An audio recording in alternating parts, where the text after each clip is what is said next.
Hey everybody, welcome into Siren Records Monterey. This is Fresh Catch Friday, and Cass is here, and I'm here. And what we decided to do for you this week, since again it's not stop looking. Not a steady stream of new releases. So what we decided to do was assemble 5 of our favorites for this year, and also pick what we thought we liked best for the decade, which was a very tough call. But anyway, so we're going to start with our number 5 on our list, and we're going to show you at the same time, and then Cass will tell you about his pick, and I'll tell you about mine. I'm anxious to see if we overlapped with anything. It's possible, cool. Possible but not probable, but I don't know. Okay, so you ready to hold up number 5? Okay, yes. Ready? And number 5. Oh, good pick. Thanks. That is Nice. 2. Okay, go ahead. Tell us. Okay, so this is Fat White Family, Surf's Up. I had never heard of these guys before this year, but Candace, my coworker, was playing them in the office, and I thought it sounded really good. The first track, Feet, was playing on Sirius here and there. It was on Spotify and stuff.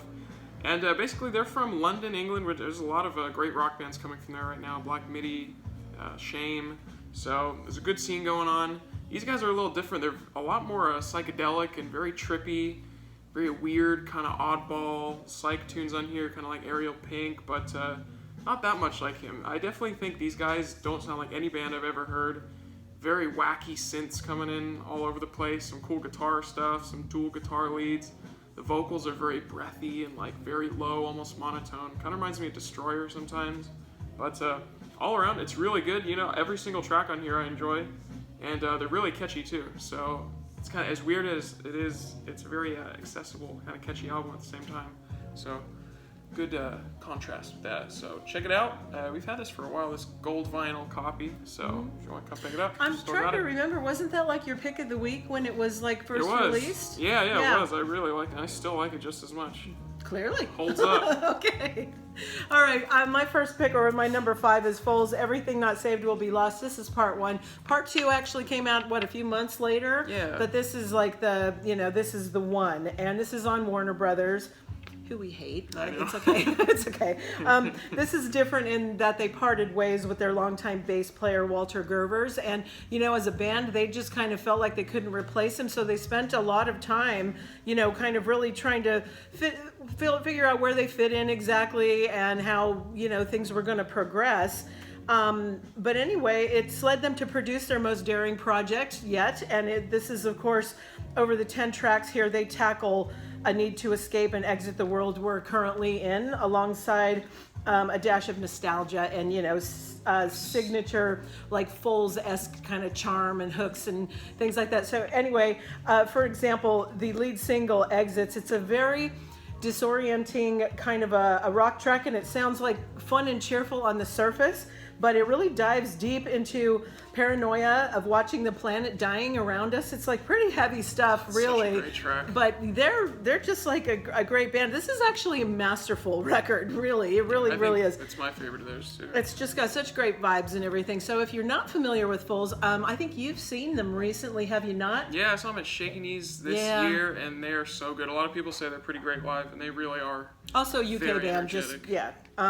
But anyway, this is 2095, and if you're not familiar with them, gosh, they've had even prior records to this have been really, really great. So it's a good one. Okay, that's number 5. Ready for number 4 reveal? Nice. All right, ready, number 4. What do you have? Alex G. Oh, Cherry. I forgot Cherry Glazer came out this year. Yeah. Shoot. Okay.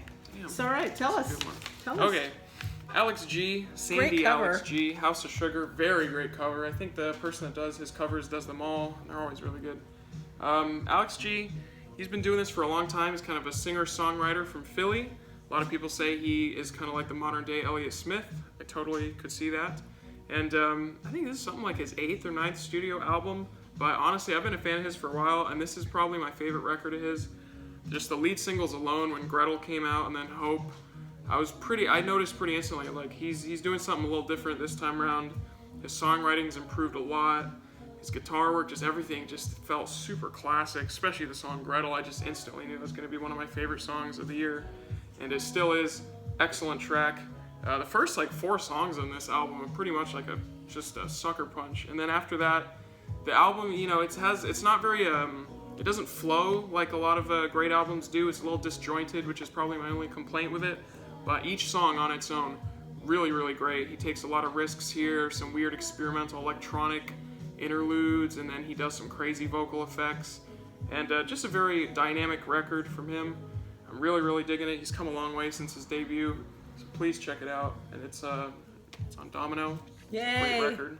I love Domino. Record Boy, label. I like that cover. I just think that's so great. too. All right, this is also a great cover, and this is Cherry Glazer, Stuffed and Ready. This is the third album from this Los Angeles band, and you know, they're over time with their albums, they have like a revolving cast of players. they do. Clem Creevy, she's really the only one that is like the constant member of this band. Kind of reminds me of The Fall, like Marky Smith was the only constant and everybody really? revolved around him. A little too early till I kind of put them in line with the greatness of The Fall, but I'm just saying that Stuffed and Ready, you know, her soul searching really resonates, and it leaves like a bigger imprint than anything they've ever done before. I mean, this is the same girl that was, you know, writing a song about grilled cheese, and things have really changed with this record. You know, she's mad, she's concerned, she's disgruntled, you know, with the world, and her songwriting's really come in. And I think Cass and I saw the same show with them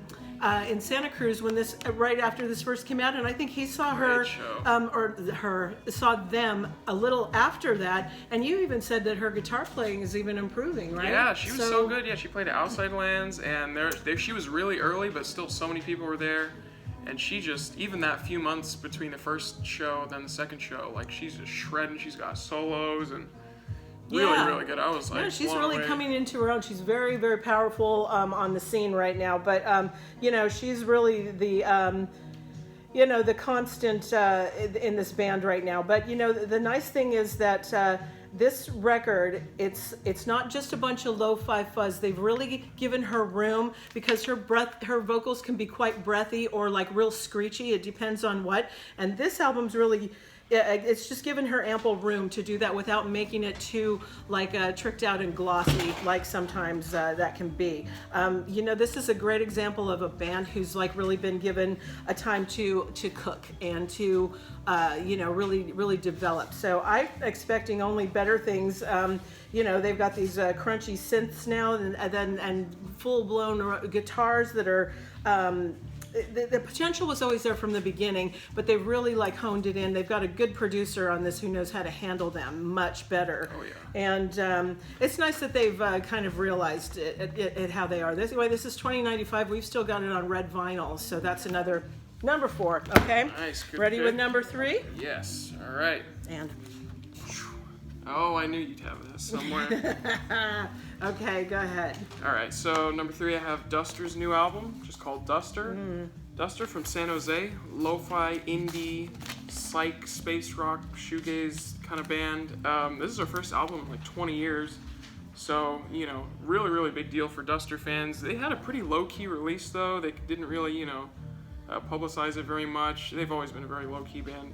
And they kind of dropped it, of course, like the last month of the year, so a bunch of people didn't even know about it or put it on their list, but it's really good. I hope a lot of people give it a listen, because it's honestly just as good as their classic material in the 90s. It's like they didn't go anywhere in those 20 years. It's still really lo-fi, still great songwriting. The guitar work, of course, of Clay is really good. He's a great guitar player. He has a very distinct, very warm guitar tone that I've always loved. I recently bought one of his old guitars, actually. Wow. Which was pretty cool. I didn't know that. Yeah, I know. He was just selling them on his website, and I bought Whoa. one. I know. I met him too. He's a really cool guy. So I'm a big fan of Duster. And when I heard this, you know, I was a little worried, because comeback albums are totally hit or miss, but they really hit it on this one. A lot of great tracks: Chocolate and Mint, Summer War, just classic Duster tracks. So please check it out. If you haven't heard of them at all, check this out. Check out their first 2 records. All of it's really great. It's very, what's the word? Kind of like the Sunday, chilling on a Sunday vibe. Oh. Just relaxing, out in the sun. Very nice. I kind of figured you'd have them somewhere in your lineup too. Yeah. Okay, so now I have for you Nick Cave Ghosteen. This is on Ghosteen Limited. This, of course, 40 years into his career, he emerges with one of the most powerful albums ever. And it's an endlessly giving and complex meditation on mortality and grief, of course, because, you know, he lost his 15-year-old son in a tragic accident. And this is really just struggling with it. I mean, he's kind of cryptically in interviews said that side A is the children and side B is the parents. And it's the final three pieces are the parents, and they're just so raw and pulling from this broad emotional sweep that, I mean, you'd have to be dead if you didn't kind of like tear up with that, because it's just like somebody's soul laid bare. And like, okay, the first 8 tracks, I think it is, are the children, and they're a little bit more filtered and discreet, but it still talks about these themes of loss, and there is some hope in it of coming out the other side. And it's like with Nick Cave, you know, he kind of struggles with that duality of angels and devils, I guess you could say. Yes, so he he's really, you know, struggling to want to believe in an afterlife, well, where he would be reunited with the kid again. But you know, it's a real commentary, and it's a struggle, but this is a really, really personal record. And like I say, after 40 years, it's like to be like so devastated by despair, but then to be like lifted higher by the end of it. It's like it's a very human record, okay? And you just need to have the ability to know how to suffer and have a desire to survive to get into this, okay? And so anyway, that's something for you to think about and get into. Brilliant career this guy's had, I right? gotta say, Nick Cave's probably got one of the best music careers of all time. Totally. And always delivers. Okay, we ready? This is what, number 2 now? Yes. Okay, ready? Oh, good pick. Yeah. Oh, look at you go too. Okay, Yes. nice. All right. All right, so this is Men I Trust. Nice. Uncle Jazz. This is definitely one of my favorite albums of the year, probably my most listened to album of the year by far. Men I Trust, found them early this year. Girlfriend showed me them. I'd never really heard of them, but you know, I heard a few tracks in Sirius too, and then just different people kept mentioning their name, and they kept saying the album's coming out one day. You know, everyone was waiting for their debut. It took a very long time, but I think they had like an EP before this, but this is like the first full-length album. And they never really said when it was coming out. All year they just kept dropping these incredible singles with great music videos on YouTube. Finally came out, and it's really long. It's 70 minutes, which is pretty crazy for the genre it is. It's kind of like, it's just like a very low-key indie rock, bedroom pop, kind of like Mac DeMarco sounding stuff. But what separates them from all the swarms of indie rock there is right now is that they're actually really great musicians. And I think the bass player is incredible. The singer, I can't remember her name right now, but she's got a really, really distinct voice, very breathy, very just calming, relaxing voice. And I'd say for as long as this album is, you think it would kind of, get a little slow after the halfway point, but within this genre, they just play with so many different styles. Some more jazzier cuts, some more funky songs on here, a little shoegazy, a little dream pop, all over the place. But overall, there's just this great sense of like pop accessibility, a lot of great, just solid pop tunes on here. And I could name so many. Seven, Show Me How, Dorian, Numb, like so many great songs on here. So please listen to it. I really like it.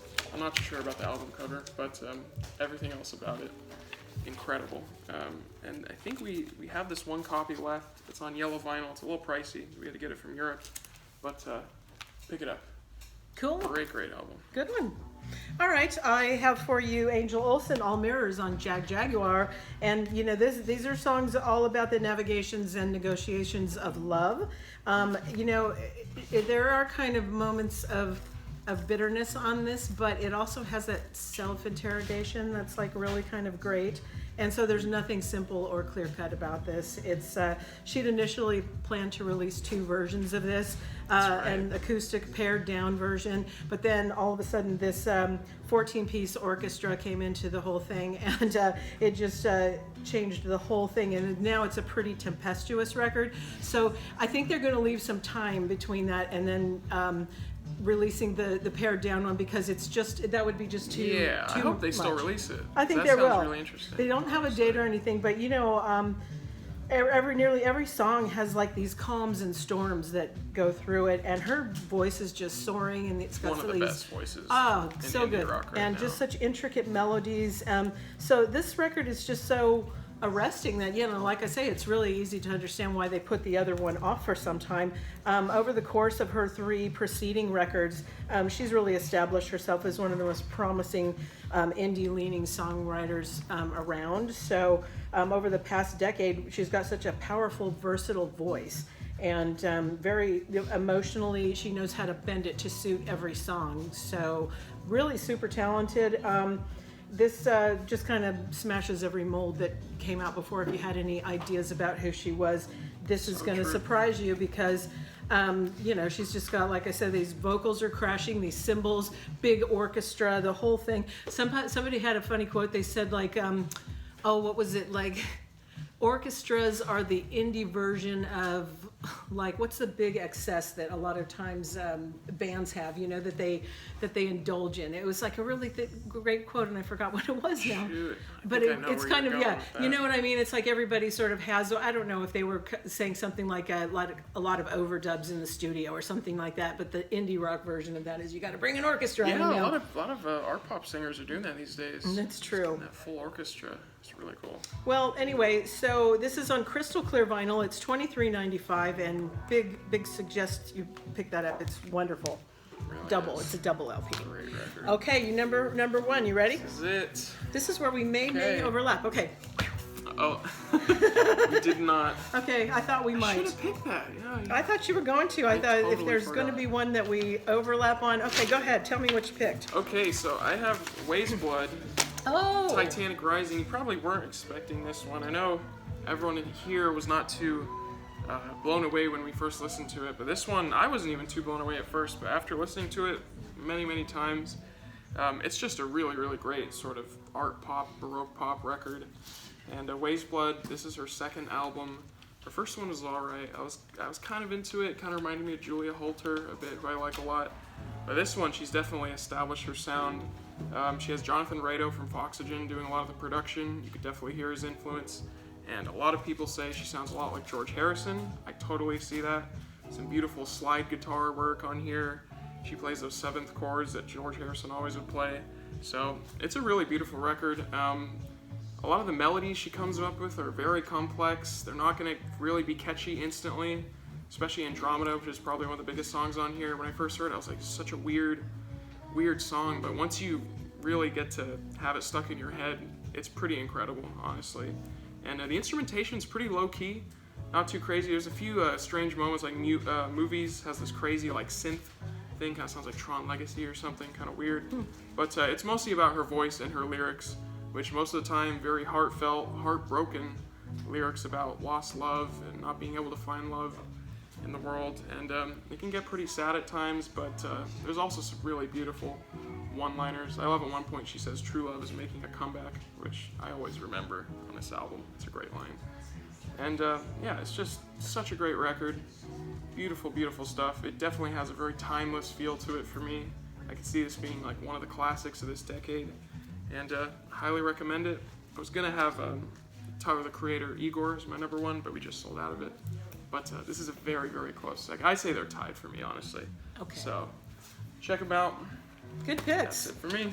All right, well, you know, I just had to pick Purple Mountains because this is on Drag City, and you know, what a tragic loss. Dave Berman, right after he'd been kind of retired, you know, of his band, the Silver Jews, for like 11 years. And he'd been into like a lot of different things, and then releasing this, and it's just so good. that, and then incredible. yeah, and then we lost him, which is such a shame. He had a full, very flamboyant life of a lot of bleakness, you have to say, and he struggled with, of course, drug abuse and previous suicide attempts. He became a hermit. His wife left him. He's also revealed a long-time hatred for his Washington lobbyist father, and he quit music to write kind of a takedown expose of his dad, but it never surfaced. I know I think HBO was after him to participate in some kind of a documentary. Anyway, it's all that kind of firearms and guns and all that kind of lobbying, and he went to his father several times to try to get him to stop doing that, and then so they've been estranged for years and years. But anyway, what sad. a genius songwriter this guy was. If you don't know, you should really check this out, and as well as some of the old Silver Jews stuff. There was always a joke that, Silver Jews, Dave Berman, that's just for record store clerks, because there was he's the greatest songwriter that no one knows about. So true, yeah. But anyway, gosh, this what a record, right? We were so blown out by this when it came out. We were all excited, and I think he was supposed to play 3 days later. Folk had him ready for a whole tour, and I was ready to go see him too. See, isn't that just the worst? I mean, at the time when it came out, we were listening, and I don't think anyone was really questioning just how dark the lyrics were. I mean, what's All My Happiness Is Gone? Mm-hmm. That's one of the saddest songs I've ever heard in my whole life. Have you seen the video for that? So depressing. I have not. It kind of is a little mirror of, I guess, maybe his wife leaving him, but really? It's like cries for help. They've rarely been so clear, self-aware, and funny. Exactly. He really just, his writing, what a guy. This was really, what a loss. Anyway, my number one. Then this has been God, I think they ran out of print almost immediately after he died, and it's been so hard to keep it in and get it back in because it just keeps blowing out the door, but for a good reason. So we have these now, so grab them while you can. $23.95. And okay, now this next thing we're going to do, it's the what we thought we liked the best for the decade. Now this is such a broad, wide open area. Oh, before we get into that, you know what, Cass? I wrote down a few things. These are all artists who also had great records that we could have mentioned, but you just can't. You've got 5. Yeah. But I think you'll agree with some of this. Orville Peck had a great album. Yeah, he's having a huge year. He is. I mean, that's blowing out the door, but that's a good record. Tom York, of course, with Animo, great record. Bleach, those girls had a great record. Beck had another great record. Michael Kiwanuka had a great record. Cigarettes After Sex, Middle Kids, Local Natives, Foxygen, Toro y Moi, Jessica Pratt. Now that was a great record too. And Sharon Van Etten. Spoon had a greatest hits album with one new song on it. And so, that's kind of keeping them in. What's the name of that song? Something about the bullet. What is it? Oh, Bite the Bullet? No. Shoot. Well, Chuck's not in here. And of course, Bon Iver, Jenny Lewis had an absolutely great record, and The National had a pretty good record. So those are just good year, there's been a lot of good stuff. End of the decade. But for your favorite over the decade, I mean, gosh, that is just so. What we did, I just picked what spoke to me the most, what I had the most time on my turntable, and of course, it's all subjective, So. Same with you, and you're gonna laugh because I actually have 2 that had equal time on my turntable. So I'm gonna do That's 2 fair. At once, and you do yours, okay? Okay. Well, actually, why don't you just go ahead and just tell us? All right. Well, mine I have decided. Tame Impala, Lonerism. There's no album that changed my life more than this album. It's definitely been it's a perfect example of just where I am at with music right now as a musician and a music listener. When I first heard this, I was still kind of like a metalhead, wasn't really into the whole indie thing, but just hearing that opening drum beat, Gotta Be Above It, I was like, it's pretty crazy. And then once I heard the whole thing, I probably listened to it 3 times over and over again that same day. Since then, I've probably heard it over 50 times. This record, it's just incredible. I mean, Kevin Parker, he definitely will go down as one of the greatest songwriters of this decade by far. And, he's got so many great albums under his belt. Currents was great, Inner Speaker was great, but this one I really think is his masterpiece all the way through. And then, once I found out that he single-handedly does, all the instrumentation, that was a huge influence on me as a musician, because it made me think maybe I could do that too. I started to learn drums, I started to learn bass, and now, I'm going to try and do something like this eventually, where I can play all the instruments. So, it's just a big inspiration on me. And you know, all my friends, we all love this album. It's like the one album we all connect with. It's just a perfect record, honestly. Great psychedelic pop tunes on here. Everyone knows Elephant. Just great psych tracks on here. I mean, I could talk about this for ages, but it really is my favorite album, probably one of my favorite albums of all time, not just the decade, top 3 for sure. And yeah, I'll never get sick of it. And just this back cover always got me instantly. Just that picture of all his gear. I was like, I just want to get to that point one day. That's so great. And you know, Kevin Parker, he's a genius, and he's got the new album coming out soon. Had great track released this year, right? Yeah, Yes. Some of the songs I was not too keen on, but the last one, Posthumous Forgiveness, that song is really great, and I'm very excited for the new record. And they're playing shows next year. I'm sure we're all gonna go. We better, because you know what? Every time they've played, you guys all get to go, and I get stuck left behind. Not this year. This year, I'm going. See him this time. Yeah, absolutely. So good pick. I like it. All right. Well, I have 2, like I said, and I can't help it. It's just because these have had equal time on my turntable. Might not be your cup of tea, but who cares? We're just talking about this. It's between Eternally Even and the Crack Up. We got Jim James, we got Fleet Foxes. Okay, so first of all, let's start out with Jim James. This, people would think, why does the guy with that otherworldly voice from My Morning Jacket need to have solo material out? Because what's not covered in My Morning Jacket? But this, okay, to wield that otherworldly voice around, there's actually room for other subject matter, and this is really kind of his most political record. And here's the thing that was kind of interesting about this. This was actually released 2016 election day. So it has a lot of political commentary. It's pretty interesting, but the thing is, you know, he's got a big love of soul, and it has a real steady vibe underneath this that, you know, My Morning Jacket, they're all about guitars and like blowing it up that way. And so this was a chance for him to kind of explore that funk and put psychedelia over the top of it, and then have these really great lyrics. God, I mean, I can listen to this all day, every day, and I never get tired of it. And after all this time, it's still in my car. It's still, you know, on my turntable regularly. This is on gold vinyl, by the way. We still have the gold vinyl. But, you know, just to showcase what that big voice can do with different genres, and splitting off from a very successful band where you don't technically wouldn't need to do like a solo album of any kind. There was a solo album before this one, and people thought, oh, this will just be part 2, but it's a big difference, and they both explore different things entirely. So yeah, so anyway, released just before Election Day, and that was not by chance.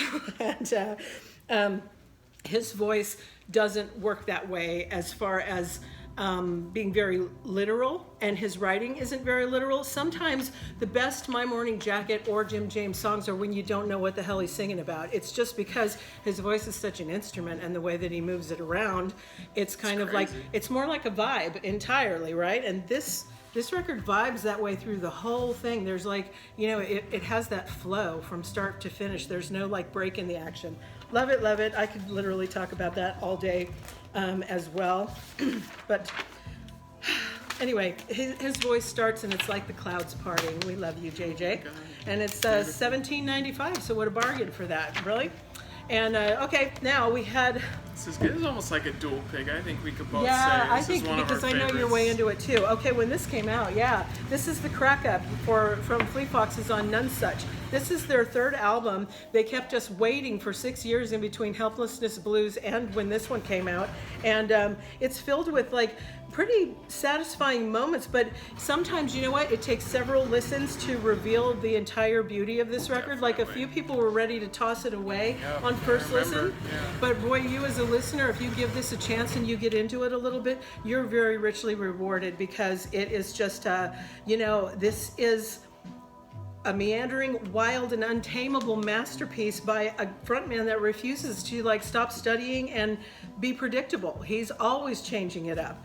And there was like, people were saying, oh, you know, that it's so heavy, because I think the Crack Up is based on some essays of F. Scott Fitzgerald. and they were saying, oh, you know, Robin went away to what was it, Columbia, and right. was studying. And you know what? Most of these songs were written before he went away to school again, so that's not even true. Interesting. And he's just, this is a literary guy. He's a big thinker, and I like that he just kind of does what he wants to do, but always turns in these great things. So the other thing about it, it's very clear he doesn't really care if you like this record or not. And he sounds ambitious and very clear-headed, and he does what he would most want to hear, I think. And it's not like self-serving, but it's just really, really genuine. And, you know, somebody who cares what you think or what I think probably wouldn't have released a single as 3rd of May. I know, what a crazy thing to release. This is a To double. start the album. It's $23.95. Do you want to have a few comments about the greatness of this? Yeah, you know, I definitely agree. When I first heard it, I was like, oh, this is not as, like, you know, instantly, like, gratifying as those first 2 Fleet Foxes albums, but it has definitely grown to be my favorite Fleet Foxes album. There's no White Winter hymnal on here. Exactly. Right. No, a lot of these songs, they're not just so instantly catchy, but the instrumentation he pulls together in here, just the strings, the orchestra, super lush, really beautiful stuff. And Orchestra again. again, yeah, he's definitely, I mean, this is one of the best examples of that, just a full orchestra, and just really using that orchestra, not just like, oh, let's just include orchestra in my music. It really adds to like the feeling of just, you know, flying over the ocean or something. Yeah. Now, I remember when it came out, Father John Misty, who used to be in Fleet Foxes, said he heard 3rd of May and it made him cry, which is pretty beautiful. That's high praise coming It from really him. is, yeah. Well, I don't know if he was joking. I think he was serious. That's yeah. a pretty beautiful thing.